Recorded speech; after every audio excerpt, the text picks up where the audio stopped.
wonderful people, welcome back to my cooking channel.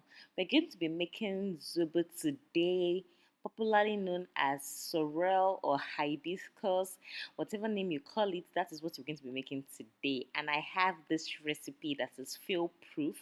But first of all, I need to wash my zobo leaves very well. I take like almost 3 to 5 minutes in washing my zobo leaves, guys. Don't worry if you see all that red going down the drain or down the sink.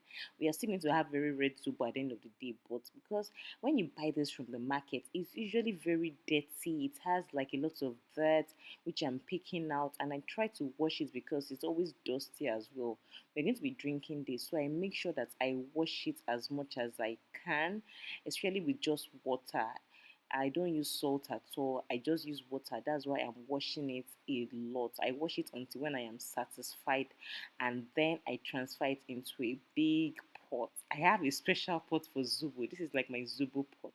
Okay, so for the other ingredients we're going to be adding to our zobo, I'll be using dried ginger. I'm a fan of dried ginger. I don't like using like the wet one because I feel it might go to spoil easily. So I like using dried dehydrated ginger.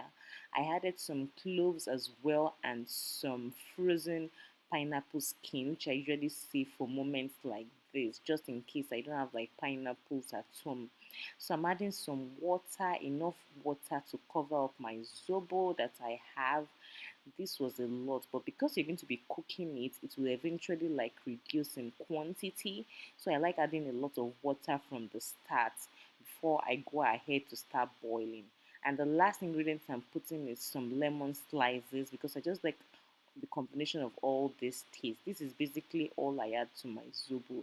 And guys, I'd like to boil my zobo on low heat so that I will allow like all that goodness, all the ingredients come through together. The pineapples, the cloves, the ginger, everything just marries well together. And after I have boiled it for like 25 to 30 minutes on low heat, I switch off my cooker, then I wait for it to cool down a lot before I go ahead to sieving it because I don't want to burn myself or scald myself.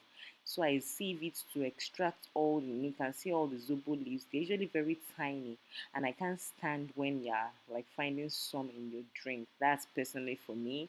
So after sieving it, making sure that there's nothing left, the next thing is to add some sweetener. For this, I'm going to be using sugar. Some people don't use sugar, but I am fine with it.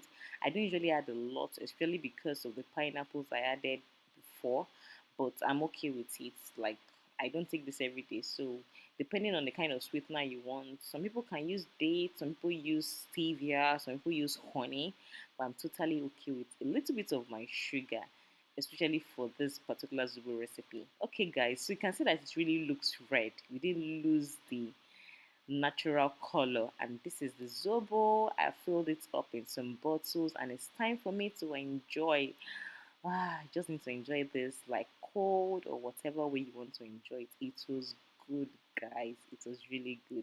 Thank you so much for watching. I'll see you in my other videos. Stay healthy, stay beautiful. Bye.